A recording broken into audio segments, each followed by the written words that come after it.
بیماری کو نازل فرماتا ہے، اللہ اپنے ولی پر مختلف حادثات کو نازل فرماتا ہے، نہ خوف دیتا ہے نہ غم دیتا ہے۔ اس کی کیا وجہ ہے؟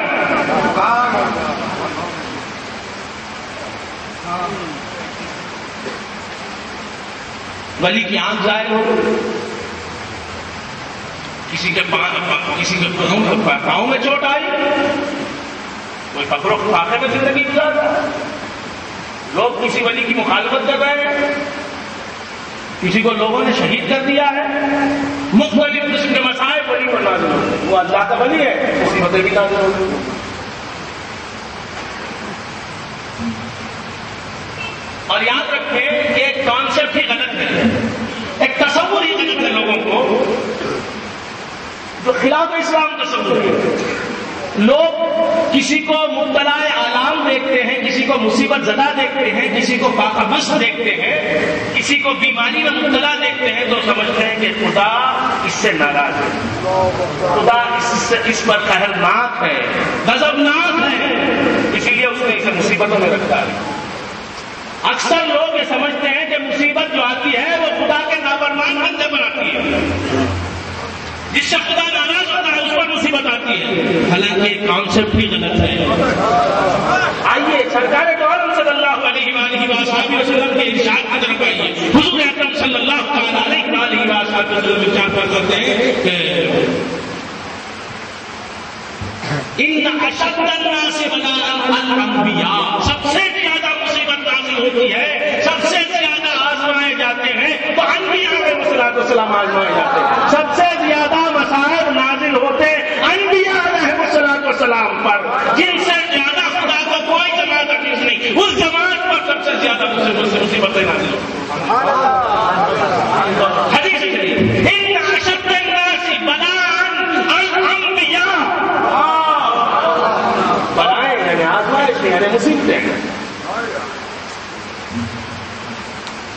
سب سے زیادہ نازل ہوتی ہیں انبیاء علیہ السلام پر، جن کی نیکیوں کی کوئی مقابلہ نہیں کرتا، جو سب سے زیادہ اچھے ہیں انہی حضرات پر سب سے زیادہ مصیبتوں کا نزول ہوتا ہے۔ تو معلوم یہ ہوا کسی کو مصیبت میں مبتلا دیکھ کے آپ یہ نہ کہیں کہ خدا کا معتوب ہے،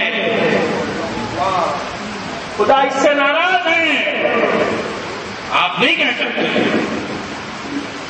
اللہ سے جتنا جو قریب ہوتا ہے اتنا ہی وہ زیادہ مبتلا آلام کیا جاتا ہے، مسائل میں مبتلا ہوتا ہے۔ یہ ہے رسول اللہ کا دیا ہوا تصور، یہ اسلامی تصور مصیبت۔ فرعون خدا کا نافرمان، خدائی دعویٰ کرنے والا، 400 برس اس نے زندگی کی، 400 سال صرف زندگی کی حکومت نہیں تھی، کوئی بیماری نہیں تھی، کوئی مصیبت نہیں تھی، سب اس کی آؤٹ کرتے رہے تھے، سب اس کے آگے سجدہ ہو رہے تھے، سب اسے اپنا خدا مان رہے تھے۔ صرف بادشاہ ہی نہیں تھا، خدا بھی بن گیا تھا، جھوٹا خدا بن گیا تھا۔ بندگان خدا دنیا کی نعمتیں سمجھے کہ اللہ اس سے راضی ہے، اور دنیا کسی کو نہیں ملی ہے تو یہ نہ سمجھے کہ اللہ اس سے ناراض ہے، بلکہ اللہ تعالیٰ کے حبیب نے تو یہ کہا کہ انبیاء سب سے زیادہ مصیبتوں میں رہتے ہیں، آزمائشوں میں رہتے ہیں، بلائیں تو سب سے زیادہ انبیاء کے گھر آتی ہیں۔ ان اشد الناس بلاء الانبیاء، یہ رسول خدا صلی اللہ علیہ وسلم کو فرمایا۔ آج ہم نے غلط نظریہ قائم کر لیا، غلط تصور قائم کر لیا کہ کسی کو بیمار دیکھتے ہیں، مسلسل بیمار چلا رہا ہے، سمجھ جاتے ہیں کہ یہ خدا کا نافرمان ہے، خدا اس سے ناراض ہے، خدا نے اسے ذلیل کر دیا ہے۔ تو بندگان خدا، دنیا کا مل جانا اس بات کی علامت نہیں کہ خدا تم سے راضی ہے، اور دنیا کا چھن جانا اس بات کی علامت نہیں کہ خدا تم سے راضی ہے۔ بندگان خدا اللہ تعالیٰ مصیبتیں انبیاء پر سب سے زیادہ تھی، پھر حضور نے فرمایا کہ ثم الامثل فالامثل، انبیاء سے جو زیادہ قریب ہیں نیکیوں میں پھر ان پر مصیبتیں نازل ہوتی، پھر ان سے زیادہ جو نیکیوں میں ہیں قریب ان پر مصیبت کیا، جو سب سے زیادہ اچھے ہیں ان سب سے یہ کوئی نہیں بولے گا.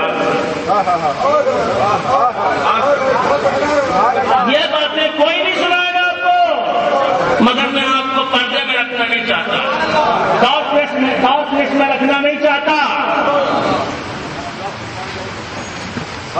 لوگ اگر دولت انہیں مل گئی، عزت مل گئی تو سمجھتے ہیں کہ ہم اللہ کے مقرب ہیں، اسی لیے تو اللہ نے ہمیں دولت دی.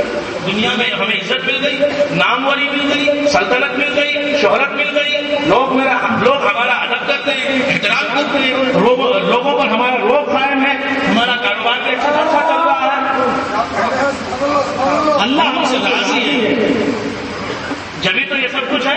حالانکہ گناہ کر رہے ہوتے ہیں، نمازوں کی پابندی نہیں، روزوں کی پابندی نہیں، خدا کی نافرمانی پر نافرمانی کیے جا رہے ہیں، رسول اللہ کی سنتوں سے کوئی تعلق نہیں، خدا کو بھی بھولے ہوئے ہیں، رسول خدا کو بھی فراموش کر دیا ہے. پھر سمجھتے ہیں کہ اتنی دنیا ہمارے پاس، جو کاروبار لگا رہے ہیں کامیاب ہو رہا ہے، جس کاروبار میں ہاتھ ڈال رہے ہیں کامیابی مل رہی ہے، جہاں جا رہے ہیں وہاں استقبال ہو رہا ہے، شہرت تو بڑھتی چلی جا رہی ہے، صحت باقی ہے، بڑھاپے میں بھی صحت باقی ہے. کہیں ہم کو